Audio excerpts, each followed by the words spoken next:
The first thing Nurse Grace Adebayo noticed wasn't the crying. It wasn't the alarms. It wasn't even the blood.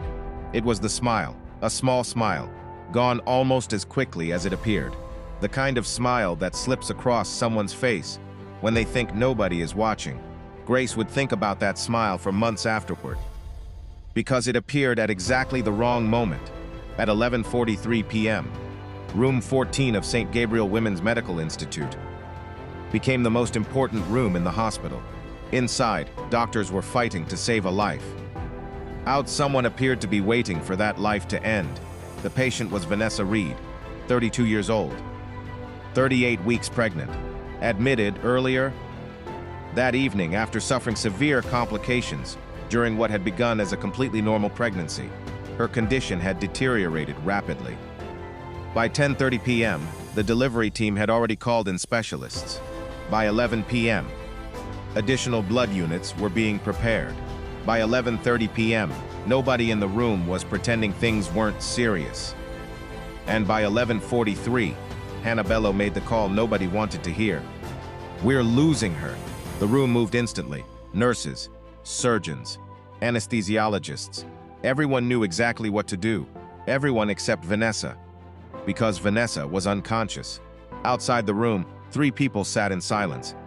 Her husband, her mother-in-law, and a woman who technically wasn't supposed to be there. Eric Reed sat closest to the door. 36 years old, well-dressed, confident, successful. The kind of man who looked like he belonged on magazine covers and business conferences. Even now, sitting outside a delivery room where his wife was fighting for her life, he looked composed. Too composed. His hands didn't shake. His voice didn't crack. His eyes never became red. Every few minutes he checked his phone. Every few minutes he looked at his watch. And every few minutes he glanced toward the hallway elevators, as if he was waiting for something or someone. Beside him sat Judith Reed, his mother, 68 years old. Perfect posture, perfect makeup, perfect pearls. The sort of woman who could make a compliment sound like criticism. Since arriving at the hospital, she had complained about the waiting room chairs twice, the coffee once, and the hospital parking fees 3 separate times. She had not once asked how Vanessa was doing. Not once. Standing nearby was Nicole Hart, 34, stylish, attractive, introduced to hospital staff as a more believable friend if Eric hadn't spent half the mouths. Look, when he thought nobody noticed, Grace noticed. Nurses notice everything. At 11:52 p.m., Dr. Bello emerged from the room. Her surgical cap was slightly crooked, a detail that told Grace more than words ever could. Dr. Bello never wore a crooked cap. Not unless things were very bad.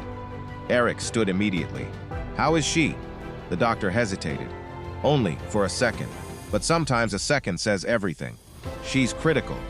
The hallway became silent. "We're doing everything possible." Eric nodded slowly. Nicole lowered her eyes. Judith crossed her arms. Then came the question.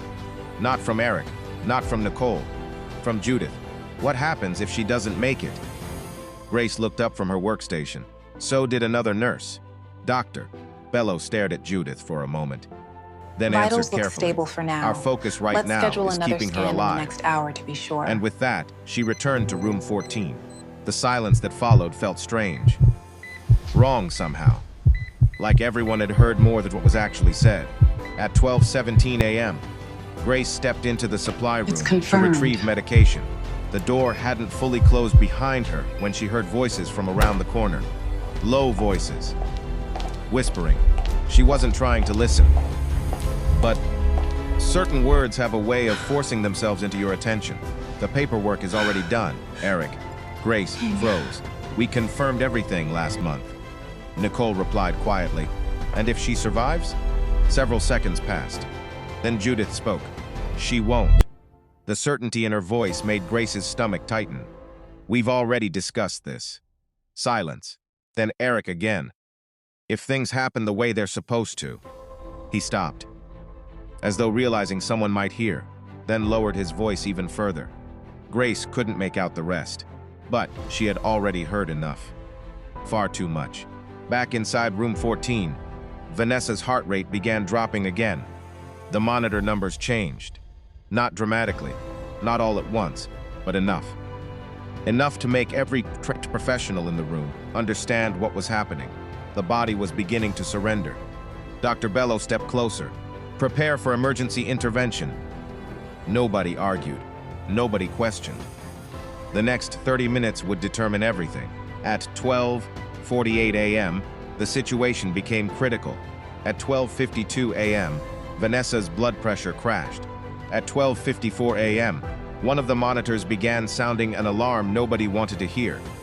And at exactly 12:55 a.m., Vanessa Reed's heart stopped. For one horrifying second, nobody moved. Then everyone moved. The room exploded into action. Start compressions. Push epinephrine. Move. Grace had participated in dozens of emergency situations. Yet, there was always something unsettling about watching a room fight against death itself, because death never announces victory. It simply waits, patiently, confidently, believing time is on its side. For 23 minutes, the battle continued. Outside room 14, nobody knew what was happening. Nobody except Grace, because every time she exited the room, she saw them, waiting, watching, calculating. At one point, she noticed Eric looking at his reflection in a nearby window, adjusting his tie, while his wife was clinically dead. Grace nearly stopped walking, nearly, but she kept moving, because Vanessa needed doctors more than she needed opinions. At 1:18 a.m., something happened. Something small. A flutter, a tiny movement across the monitor. Then another, and another. Dr. Bello stared. Nobody spoke. Nobody dared. The room held its breath. Then came the sound. A heartbeat. Weak, uncertain, but unmistakably real. Vanessa's heart had started again. For the first time in nearly half an hour, Dr. Bello allowed herself to exhale. Not because the danger was over. It wasn't, not even close. But because there was finally hope, and hope changes everything. Then another monitor updated. Dr. Bello looked at the screen. Her expression changed. Grace noticed immediately. "What is it?" she asked. The doctor didn't answer right away. She continued studying the information, reading, checking, confirming. Then reading again.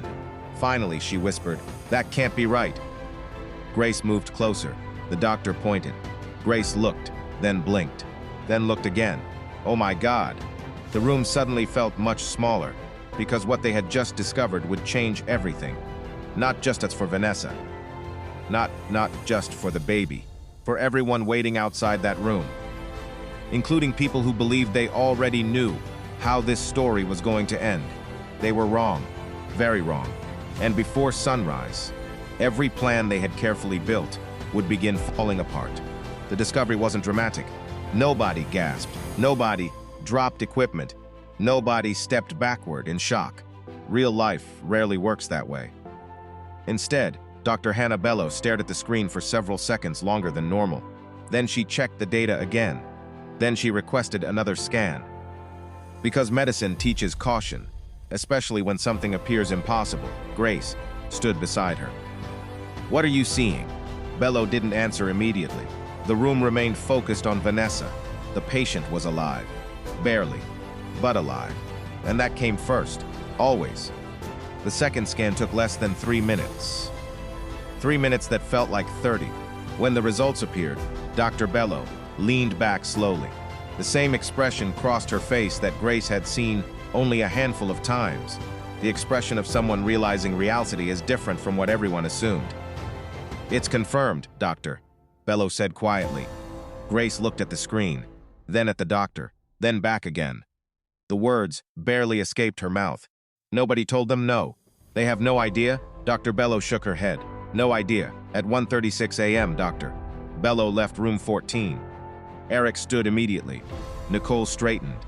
Judith folded her hands. Everyone waited. The doctor looked directly at them. Vanessa is alive. 3 faces reacted. 3 different reactions. Eric smiled, but only after a pause. A pause so brief most people wouldn't notice. Grace noticed. Judith released a breath. Not relief, disappointment. Nicole looked toward the floor. The reaction lasted less than a second, then disappeared. Dr. Bello continued. She's still in critical condition. No one spoke. However, there is additional information we need to discuss. Eric frowned. What kind of information? The doctor gestured toward a consultation room. Please. The room was small. Round table. 4 chairs. Muted lighting. The type of room where life-changing conversations happen every day. Nobody ever enters those rooms expecting their future to look different when they leave. Yet, it always does. Doctor. Bello closed the door, then sat down. The others followed. She opened a folder. Carefully, deliberately. Then she began. Several months ago, Vanessa completed updated medical and legal documentation. Eric's face changed, only slightly, but enough. What documentation? Dr. Bello ignored the interruption. As part of her prenatal planning, she updated emergency contact instructions, legal directives, and beneficiary information. Now Eric looked genuinely confused. Judith shifted in her seat. Nicole remained completely still. Dr. Bello continued. Those documents contain instructions that become effective in the event of severe medical emergencies. The room grew quiet, very quiet. Then, Dr. Bello delivered the sentence that changed everything. Your wife named her unborn child as primary beneficiary of a trust fund established by her late grandfather. Silence. Not ordinary silence. The heavy kind, the dangerous kind. The kind where people suddenly become aware that every word matters. Eric blinked. What trust fund? The doctor looked surprised. You weren't aware? No. Judith wasn't hiding her reaction very well. What trust fund? Dr. Bello consulted the paperwork. The estimated value is approximately $8.4 million. Nobody spoke. Even the air seemed to stop moving. 8.4 million. Nicole's eyes widened. Judith's mouth opened slightly. Eric stared at the table. The doctor continued. The trust transfers directly to the child. Another pause.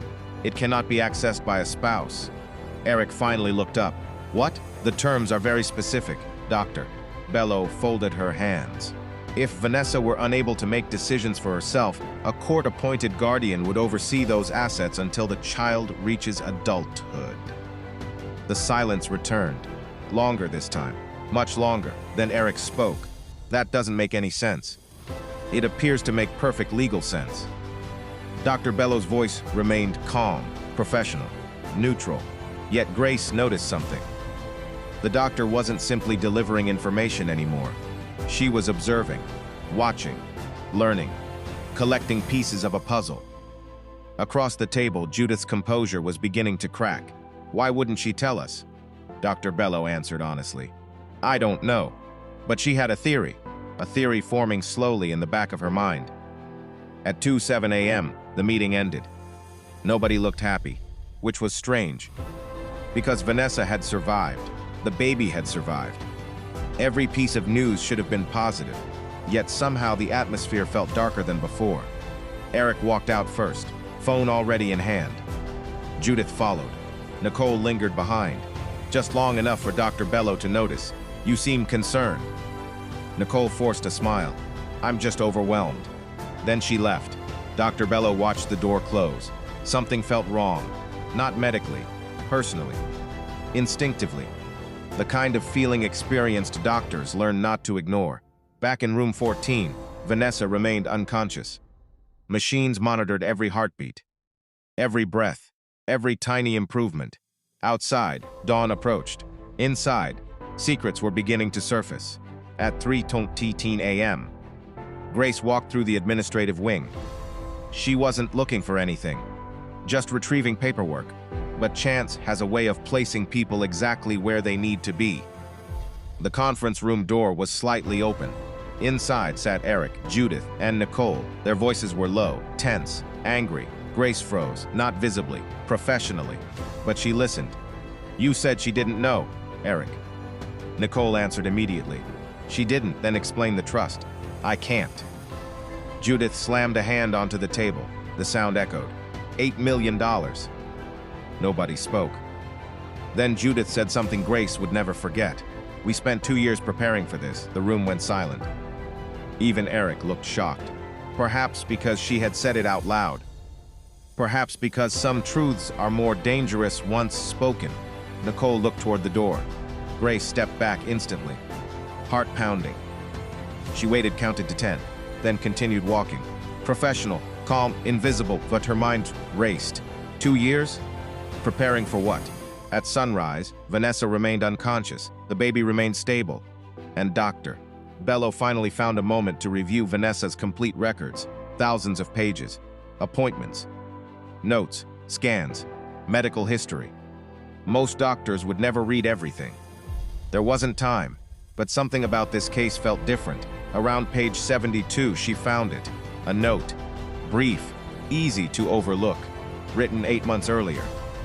Patient expresses concern regarding husband's recent financial behavior. Requests confidentiality regarding legal updates. Dr. Bello sat straighter. She kept reading.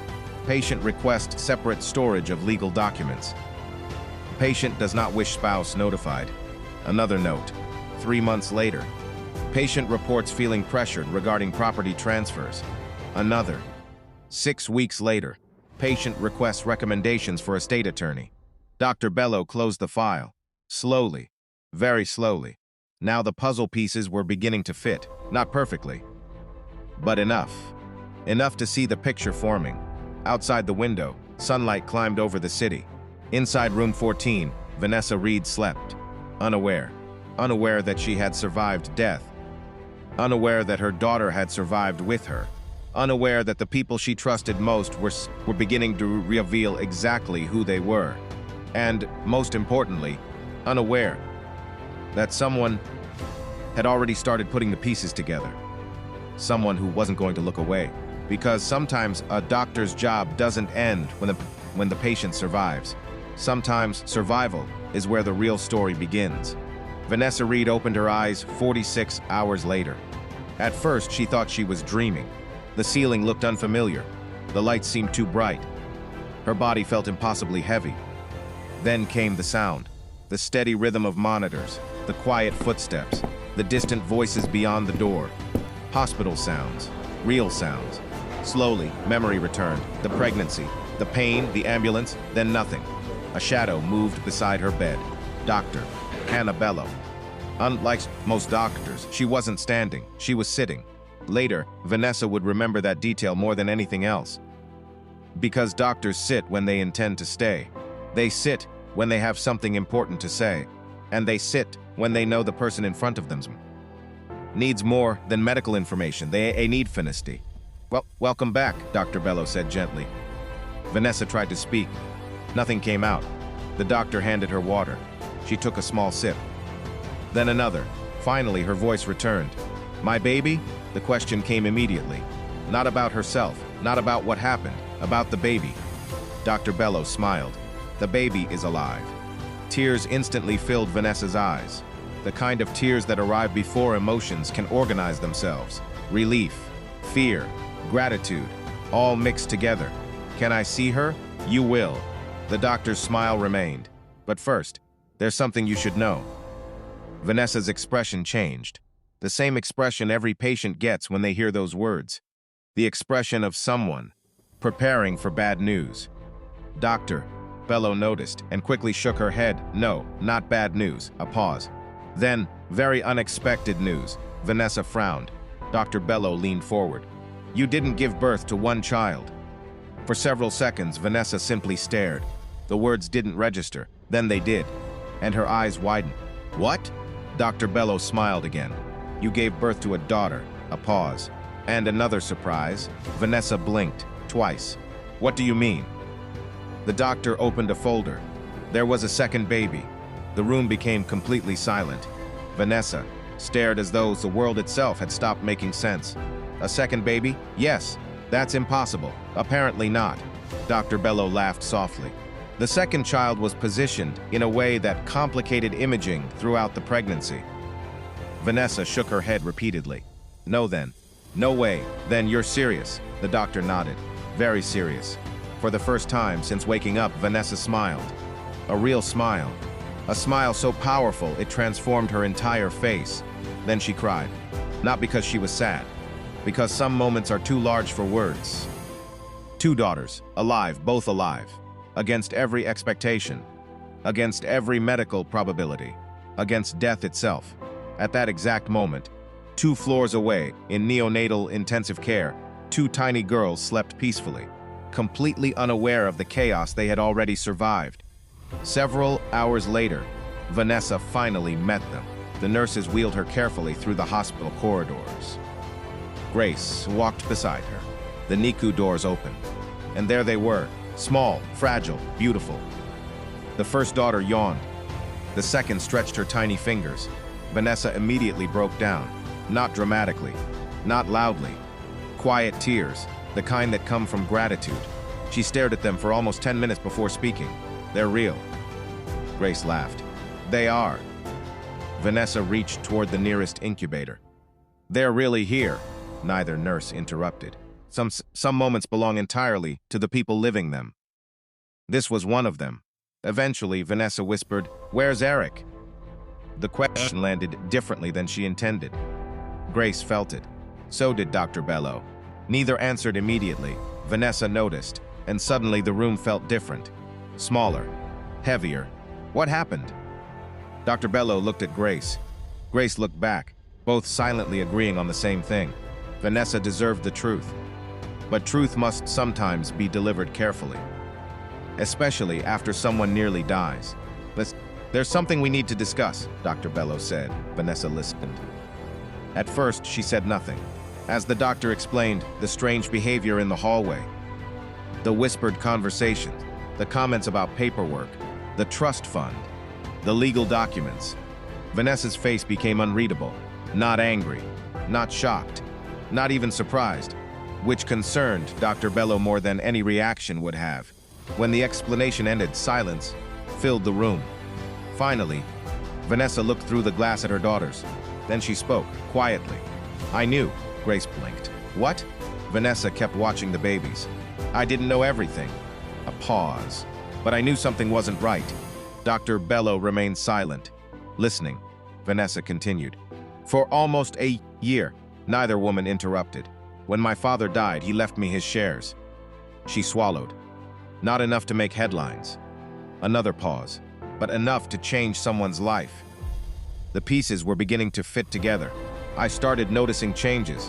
"What kind of changes?" Dr. Bello asked. Vanessa laughed softly, without humor, the kind you don't notice immediately. Questions, suggestion, conversations about assets. She looked down. Then came the pressure. Grace felt her stomach tighten. "What pressure?" Vanessa's answer was immediate. "To transfer things." The room grew quiet. "My house, my investments, my inheritance." She shook her head. "Always disguised as planning, always disguised as love." Another silence. Then she added, "So I hired a lawyer, doctor." Bello exchanged a glance with Grace. Everything suddenly made sense. The documents, the trust, the confidentiality requests. Vanessa hadn't been paranoid. She had been preparing, weeks before arriving at the hospital, weeks before almost dying. She had already sensed danger. What she didn't know was how close she had come to proving herself right. The following morning, attorney Michael Torres arrived, a man in his 50s, calm, professional, careful with every word. He met Vanessa privately. The meeting lasted almost 3 hours. When he emerged, he looked significantly less relaxed than when he entered. Dr. Bello happened to see him leaving. "Everything okay?" The attorney hesitated, then replied carefully, "That depends." "On what?" He looked toward Vanessa's room. "On how people react when they discover they no longer control the future they expected." Then he left. 2 days later, Eric finally came. Not because he had suddenly become concerned, not because he couldn't wait to see his wife, because Vanessa had requested a meeting. The flowers arrived first. Expensive flowers, large arrangement, professional card, perfect presentation. Then Eric entered. He looked rehearsed.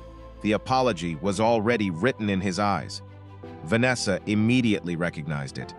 Not because she'd seen it before, because she'd spent years watching him perform for other people. "Vanessa." His voice cracked slightly, or pretended to.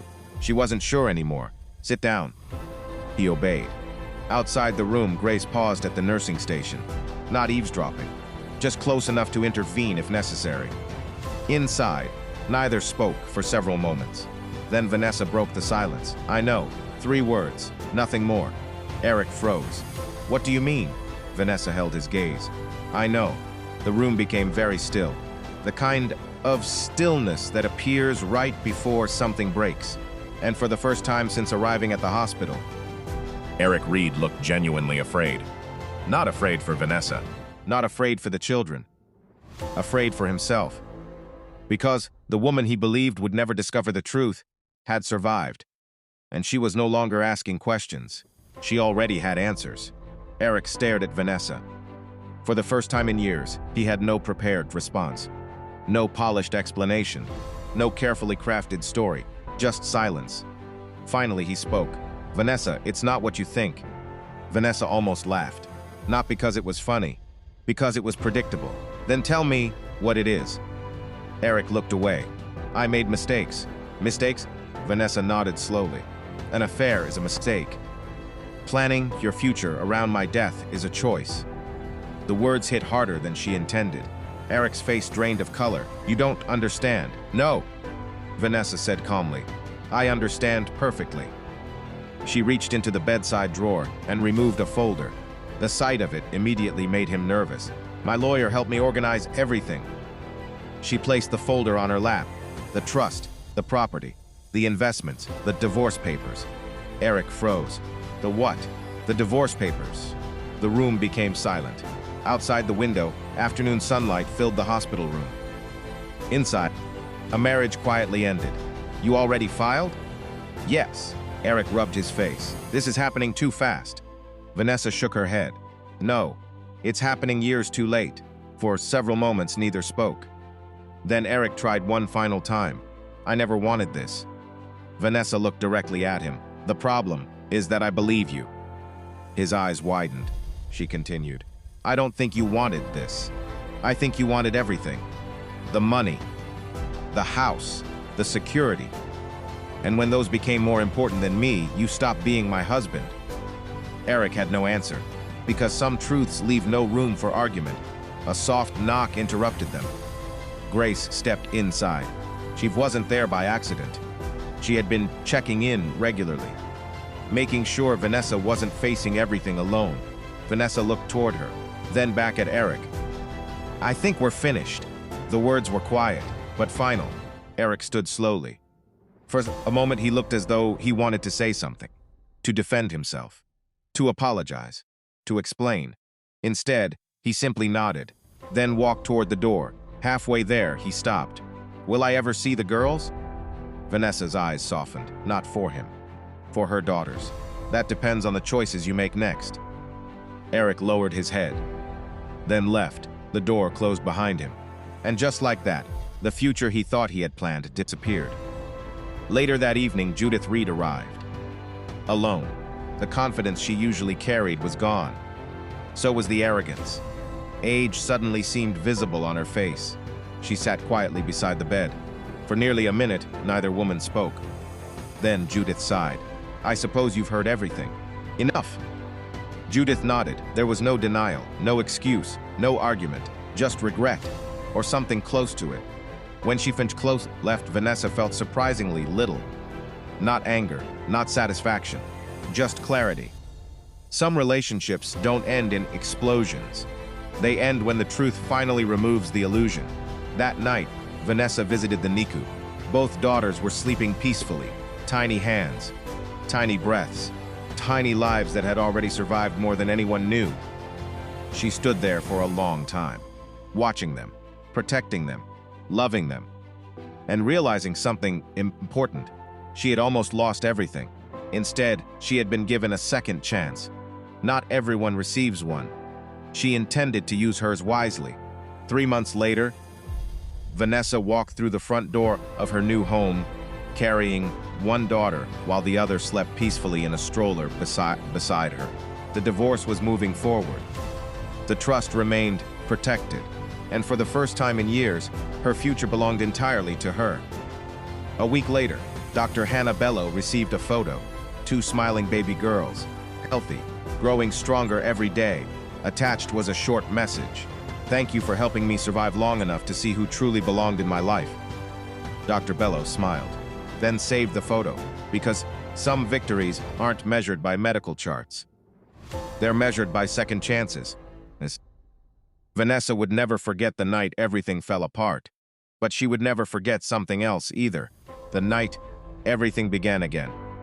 Sometimes the people waiting for your downfall are shocked when you survive. Sometimes the plans built around your failure collapse the moment you stand back up. And sometimes the greatest revenge isn't anger. It's living a life they never expected you to have. If you enjoyed this story, subscribe to the Untold for more powerful stories of betrayal, resilience, justice, and unforgettable second chances. Because every choice has a price, and every secret eventually reveals its true cost.